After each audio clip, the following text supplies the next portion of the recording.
पुढची बातमी नाशिकमधनं। उन्नत नाशिक आणि हरित मान्सून या अभियानाच्या माध्यमातून स्वच्छता मोहीम राबवली जाते। गिरीश महाजनांसोबतच नाशिकचे महापौर आणि उपमहापौर यांचा देखील यामध्ये सहभाग असणार आहे। नंदिनी नदीनंतर कपिला नदी स्वच्छता करण्याचे काम हाती घेण्यात आले। कुंभमेळ्याच्या पार्श्वभूमीवर ही मोहीम राबवली जाते। उन्नत नाशिक हरित मान्सून।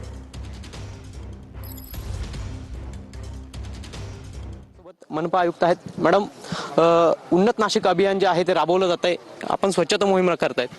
हो, आपण आज कपिला नदीची स्वच्छतासाठी ते आलेले आहेत आणि आपले सर्व मान्य नगरसेवक, मान्य मेयर मॅडम, मान्य डिप्टी मेयर, मान्य कुंभमंत्री गिरीश महाजन साहेब सगळे लोक आज इथे उपस्थित आहे।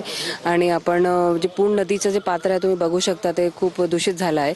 तर मला एक फक्त सर्व नाशिककरांना विनंती आहे की आम्ही ते सफाई करू आणि आम्ही अशी मोहीम अजून राबवू, परंतु त्यांनी पण जे आहे ते कचरा इकडे तिकडे सार्वजनिक स्थळावर टाकू नये। कॅमेरा पर्सन आकाश ओलेसह पवन येवले, TV9 मराठी, नाशिक।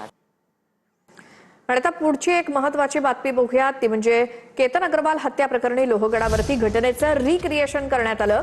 सिया गोयल आणि चेतन चौधरीला घेऊन पोलीस लोहगडावरती पोहोचलेत। हत्येची घटना कशी घडली याबाबत आरोपींकडून माहिती घेतली जाते। सकाळी 6च्या सुमारास लोहगडावरती पोलीस या दोन्ही आरोपींना घेऊन गेलेले आहेत। घटनेचं रिक्रिएशन पोलिसांकडून केलं जातंय। दोन्ही आरोपीला लोहगडावरती पोलीस घेऊन गेलेत आणि ही हत्या नेमकी कशी घडली, ही घटना कशी घडली या संदर्भात पोलीस माहिती घेत आहेत। लोहगडावरती पोलिसांचं पथक दोन्ही आरोपींना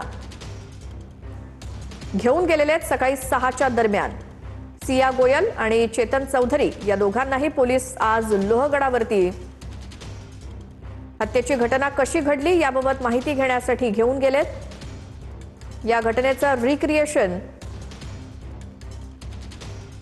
पोलिसांकडून केलं जातंय आणि संपूर्ण या प्रकरणाची माहिती पोलीस घेत आहेत। दोन्ही आरोपींना लोहगडावरती म्हणजे ज्या ठिकाणावरनं केतनला ढकलून देण्यात आलं त्याच ठिकाणी पुन्हा या दोन्ही आरोपींना